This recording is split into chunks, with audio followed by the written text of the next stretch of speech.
Terus thumma innalil khutbataini arkanan. Untuk masing-masing untuk dua khutbah ada rukun-rukunnya. Yang pertama hamdulillahi ta'ala bi ayyi sighatin kana. Membaca hamdulillah, alhamdulillah. Bi ayyi sighatin kana. Dengan sigotnya gimana terserah. Ada kadang kan macam-macam. Innal hamdalillah adalah apalagi lah. Alhamdulillah rabbil alamin dilanjutin gimana? Innal hamdalillah nahmaduhu wa nasta'inuh, macam-macam. Intinya itu muji Allah. Nah, pakai alhamdulillah. Itu yang pertama rukun khutbah. Terus yang kedua, as-salatu 'alan nabi sallallahu alaihi wasallam bi ayyi sighatin minas shalawat. Membaca salawat kepada Nabi dengan sigot bi ayyi sighatin. Dengan sigot apapun dari macam-macam salawat. Bisyartin ayyudhkara ismuhus sharih. Dengan syarat harus disebut nama Nabi Muhammad itu dengan sharih. Sharih itu dengan jelas. Maksudnya enggak ada maknanya kalau disebut itu mesti kembalinya ke Nabi Muhammad. Kan Nabi, kalau ada an-nya itu mesti Nabi Muhammad. Allahumma sholli wa sallim ala nabiyil karim, mandikan gitu. Itu jelas Nabi Muhammad. Ala Rasulillah itu juga maksudnya Nabi Muhammad. Fala yakfi dzikrud dhamir badalan minal ismi sharih. Tidak cukup dengan menyebut kata ganti. Kata ganti kalau bahasa Arab ya hi atau huwa.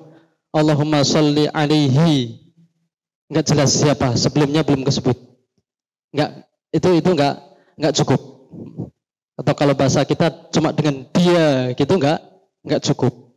Tapi kalau dengan Nabi atau Rasulullah kita langsung sebut nama Sayyidina Muhammad, itu yang memang paling dianjur. Emang itu syaratnya itu dengan nama yang sharih. Terus alhamdulillah salawat yang ketiga al-wasiyah bittaqwa bi ayyi alfadin wal asalib kanat. Wasiat untuk bertakwa. Fahadhil arkan thalathah arkanun likullil likilal khutbataini. Rukun 3 rukun ini alhamdulillah salawat dan wasiat bertakwa ini untuk di khutbah kedua khutbah. Kedua khutbah harus ada itu. Harus ada alhamdulillah, salawat sama wasiat takwa. Ya ma'asyiral muslimin ittaqullah, kan gitu. Ittaqullah, ittaqillah. Itu wasiat bertakwa. Itu di 2 khutbah harus ada, masing-masing 2 khutbah pertama atau kedua masing-masing harus ada. Terus yang keempat, qiraatu ayati minal Qur'ani fi ihdal khutbatain. Membaca ayat dari ayat Al-Qur'an di salah satu dari kedua khutbah. Andaikan dibaca di khutbah pertama aja cukup, atau di khutbah kedua aja juga cukup. Di salah satu cukup. Wa ishtaratu an takunal ayah mufhamah wa wadihatul makna. Disyaratkan ayatnya itu bisa dipahami dan maknanya jelas. Fala yakfi qiraatu ayatin minal hurufil mutaqatta'ah awalis suwar.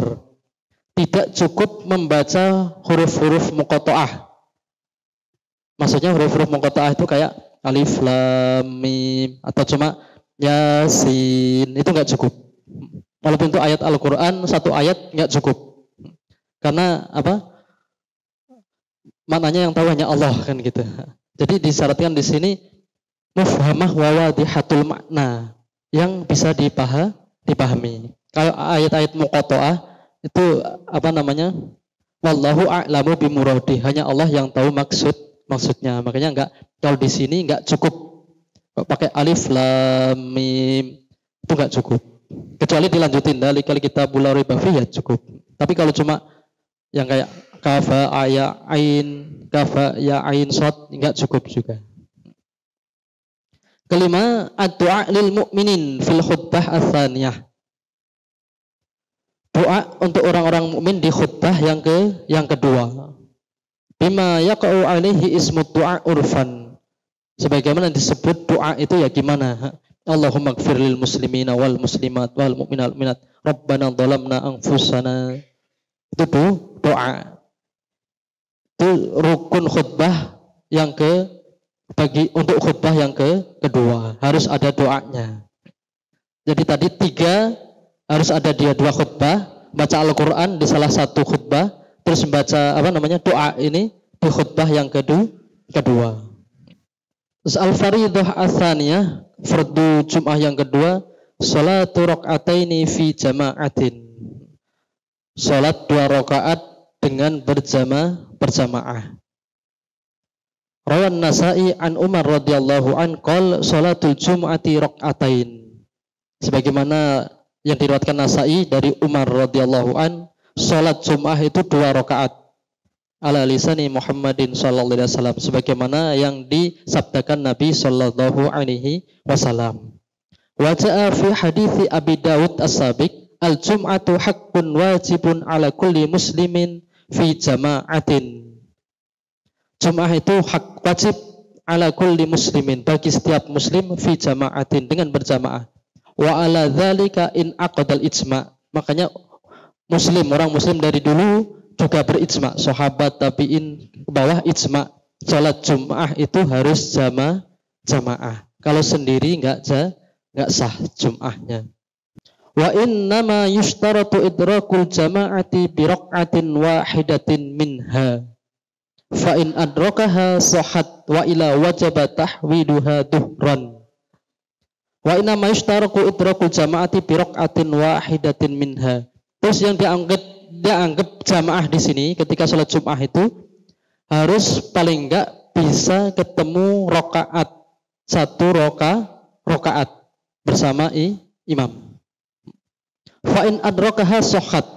Kalau dia masih bisa 1 rakaat sama imam, sahhat, sah salat Jumatnya. Wa illa, dan bila enggak bisa 1 rakaat sama imam, wajib tahwiluha duhran. Wajib dirubah ke sholat duhur. Maksudnya gimana? Andikan imam udah rakaat pertama Allahu Akbar, terus baca Al-Fatihah, baca surat, terus ruku, terus imamnya berdiri i'tidal. Ketika udah i'tidal, kita boleh ngikut sesuai gerakan imam, tapi enggak dihitung 1 rakaat karena enggak bisa ruku bareng imam. Itu masih belum dihitung 1 rakaat, tapi gerakannya bisa langsung ngikutin gerakan imam.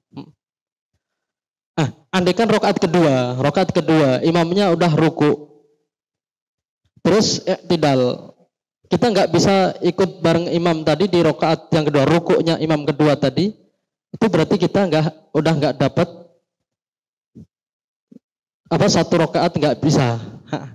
Berarti ini harus dijadiin sholat duhur.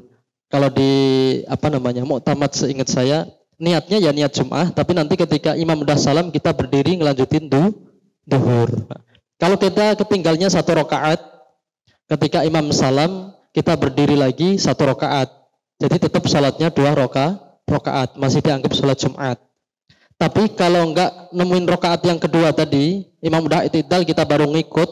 Ketika imam salam, kita nyempurnain 4 rakaat. Salatnya jadi salat duhur. Andaikan kita ketemu udah mau salam aja, sama. Berarti salat duhur. Walaupun kalau salat biasa, pokoknya kalau masih ketemu salam bareng imam masih dianggap jamaah. Tapi kalau untuk sholat duhur, sholat Jumat, ketika nggak bisa 1 rakaat bareng imam, berarti kita udah ketinggalan rakaat yang kedua, berarti menyempurnain duhur. Bisa dipahami Pak ya? Jadi hitungan orang dianggap ngikutin 1 rakaat atau enggak itu ketika masih bisa rukuk bareng imam, Pak. Soalnya kadang kadang kita ketinggalan sholat gitu, kita masih bisa rukuk sama imam. Ada yang orang depan kita karena imamnya udah rukuk, dia masih masih takbirnya lebih duluan dia gitu.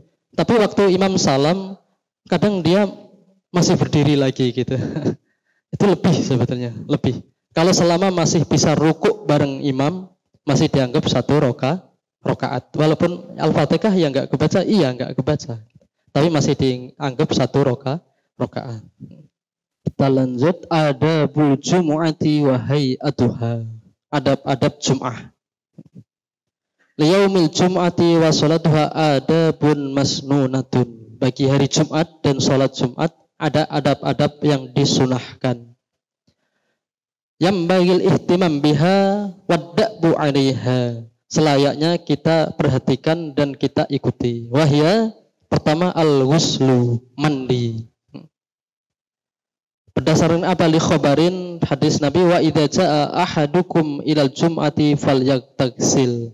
Jika salah satu dari kamu datang ke Jum'ah, falyagtasil, maka mandilah. Wa innama sarafal amru huna 'alil wujub ilal istihbab. Walaupun ini perintah, tapi ini bukan sebagai perintah wajib, bukan listihbab, anjuran. Lil haditsil ladzi rawahu Tirmidzi. Berdasarkan hadis yang diriwayatkan Tirmidzi, man tawaddaa yaumul jum'ati fabiha wa ni'mat. Barang siapa yang berwudu pada hari Jumat, fabiha wa ni'mat, atas semua yang dilakukan dari sunah-sunahnya itu, maka dia telah melakukan suatu kebaikan, kemuliaan. Wa man igtasala fal ghuslu afdal. Dan barang siapa yang mandi itu lebih utama. Jadi bukan wajib, mandinya sunnah.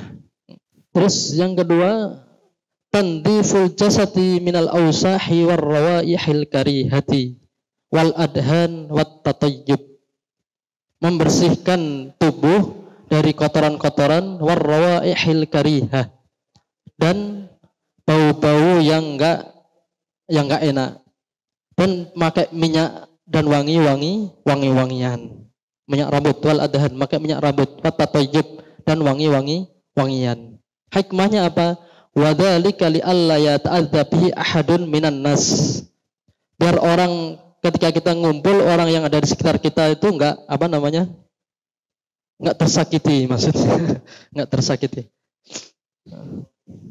Bal ya'lafuhu wa yasirru biliqa'i bih. Biar dia juga senang ketemu kita, ngumpul dengan kita juga senang. Waqad alimat anna min rukhasi tarki sholatil jumu'ah an yakuna qad akala dzurihin karihatin yata'adza bihin nas. Sebagaimana yang kita tahu bahwa di antara rukhsah, keringanan orang meninggalkan sholat Jumat itu bila dia memakan bau-bau yang menyengat. Nah, kalau sekarang ya, kalau zaman dulu bawang. Kalau contohnya yang Nabi dulu kan bawang. Sekarang ya banyak istilahnya jengkol, apalagi pete. Tapi sekarang juga gitu, nggak usah repot-repot sih sebenarnya. Udah ada pasta gigi juga bisa kan, sikat gigi juga gitu. Terus rawal Bukhari, sebagaimana hadits yang diriwayatkan Bukhari, an Salman Al-Farisi radhiyallahu an qol, dari Salman Al-Farisi radhiyallahu an, Nabi berkata, la yaghtasilu rajulun yaumul jum'ati wa yatatahharu mastata'a min tuhrin wa yadhinu min duhnihi aw yamassu min tibin baitihi thumma yakhruju fala yufarriqu baina itsnaini thumma yusalli ma kutiba lahu thumma yunsit idza takallama al-imam illa ghufira lahu ma bainahu wa bainal jum'atil ukhra. Tidaklah seorang laki-laki itu ketika mau Jumatan dia mandi pakai wangi-wangian, terus pakai minyak rambut, terus nggak memisahkan dua orang. Maksudnya gimana? Ketika masuk masjid, kadang ada orang yang udah baris, tempatnya udah istilahnya masih ada yang di sana, masih ada yang luas, orangnya dipisah, terus kadang ditempatin tengahnya, atau kalau gitu dipisah-pisah, dia mau ke depan. Kalau depannya masih kosong, oke. Kalau depannya udah penuh, dia datang terakhiran, pengen ke depan sampai misah-misah orang. Ya, ini yang kemungkinan masuk dalam hadis ini. Thumma yukhrij fala yufarriqu baina itsnain. Kemudian dia keluar dari rumahnya, fala yufarriq baina itsnain, tidak memisahkan dua orang yang bersandingan. Thumma yusalli, kemudian dia melakukan salat ma kutiba lahu, thumma yunsitu idza takallama imam. Kemudian dia masuk masjid salat sunnah, kemudian mendengarkan khutbah illa ghufira lahu ma bainahu wa bainal jum'atil ukhra, kecuali akan diampuni dosa-dosa yang ada di antara Jum'ah sekarang sampai Jum'ah berikutnya.